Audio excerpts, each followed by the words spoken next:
Hey chaps, how you doing? Blondbassist. Got some more tips for you for Insurgency Sandstorm, so let's get into it. So this tip, funnily enough, works in Battlefield 3 and Battlefield 4, yet here we are in Sandstorm using the same one. So basically, it involves the laser sight. The laser sight itself, not that useful in PvP, because it gives you a position. Kinda useful in co-op because you can hit fire the bots with it, but the main reason I like to use it on certain weapons, especially bolt action rifles, is that when you ADS, the red dot stays exactly in the center of your screen, no matter what, and it locks there. When you un-ADS and you're in free look, it follows the barrel, but when you ADS, always stays in the center of the screen. Now you notice that when I'm cycling the bolt there, the red dot stays exactly where it is, and that's basically the tip. It makes certain weapons a hell of a lot easier to use, and in the case of this M24, if you miss that first shot, and during a cycle animation you want to know where your bullet goes, you can still aim during the cycles using that red dot. Alright, so for this next tip, let's say you're in a situation where you want to open this door, but let's say it's a cap point and you highly suspect that somebody's inside waiting to just blow you away the moment that you open that door. Well, in that situation you can do what I call a long range breach. It's not immediately obvious, but if you're facing the side of a door where it opens out towards you, you can actually see these two hinges, and you can probably guess what we're going to do with those. So, hit number one. You can use any weapon, pistol, rifle, and there goes the door. Alright, so this next tip is to do with scavenging magazines. Now, if you don't know, basically in Sandstorm there's this new feature where if you find a gun on the ground, it was dropped by a dead player or whatever, both during PvP and co-op, provided that gun on the ground has a magazine that will fit your gun and it has the same cartridge that it fires, you can actually scavenge a magazine from it and put it on your chest carrier. In addition to it just feeling cool to do, I mean, there are legitimate situations where, such as this gameplay clip you're seeing at the moment, where I'm in a PvP match and I just quite literally run out of ammo and I find an AK-74 on the ground and then another AKS-74U, which fortunately has magazines that fit the AK-74 and has the same ammo type, and it just feels really cool, like almost like a survival aspect, just scrounging magazines off dead enemies and stuff like that.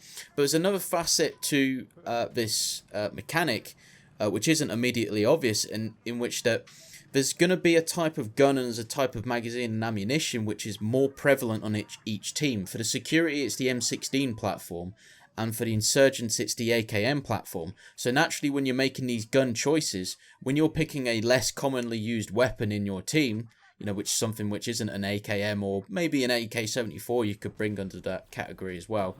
Well, put it this way, it's more of a solid choice to pick an M4 platform that will accept a certain type of magazine, because that's what most people are going to be running on the security side, for example. And every now and then you're going to find somebody on the insurgents who is using an M16A2, from a Vietnam era. So it's just these little sub choices, like sub meta of meta mechanics, which are at play in Sandstorm, and it's pretty cool.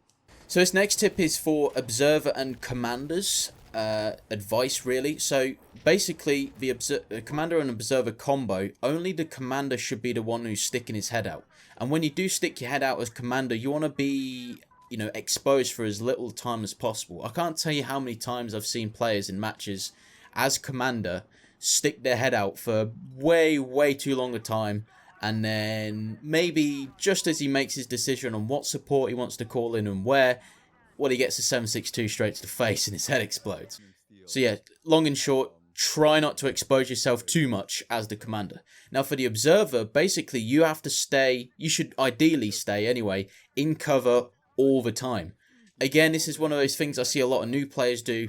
I'll be running in pubs, I'll be the commander, I'll have a random pub observer playing with me, and what he'll do as I'm calling in fire support, he'll try to get kills, right? He'll stick out, exposed, leaning around a corner, whatever, just hang there, shooting with his high mag scope or whatever, and then before he finishes his call out, boom, gets shot in the face. Now something else I want to point out too is when you call in fire support, you'll get like a little white text notification in the chat box letting you know that your support has been confirmed.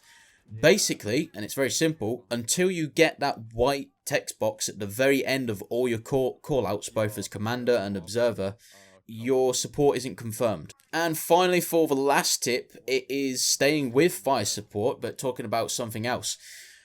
If you're feeling like your team's just about to lose, let's say you're on push, the enemy's got 10 waves, you're down to your last 1 or 2, maybe even 3, that's the time that as a commander you want to start calling in all your biggest fire support. So what I tend to do when there's like 2 waves left on push, out come the big guns. I call in the Apache gunship, and I also call in the Black Hawk helicopter immediately after.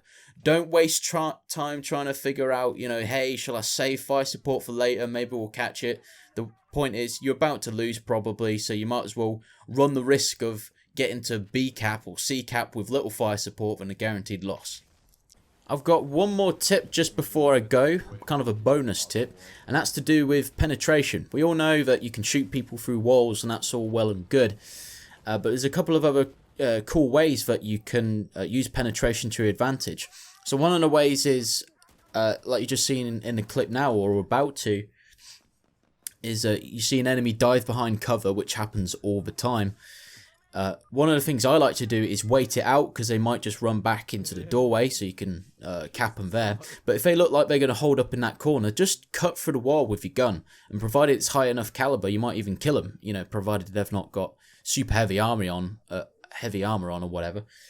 And you're either going to tag them, which makes them scream, which allows you to locate them audibly through the wall.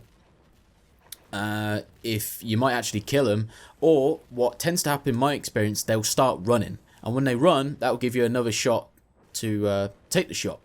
So that's a very cool trick. The other cool trick, which is more useful in firefight, is that it can be a good way to locate people through walls. So let's say you have a situation where an enemy slipped by your defenses and they're capping one of your flags, right?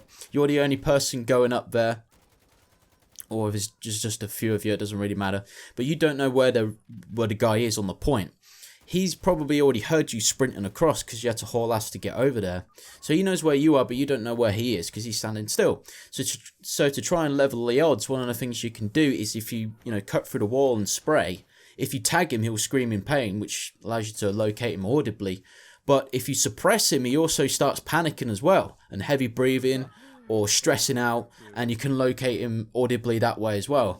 So yeah, there you go. Those are the tips for today. Let me know if you enjoyed them and found them useful. If you've got any other tips, leave them in the comment section below.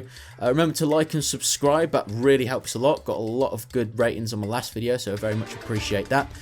Subscribe if you want to see more Sandstorm content. And until then, hope to see you in the next video. I've been blondbassist. Take it easy, chaps.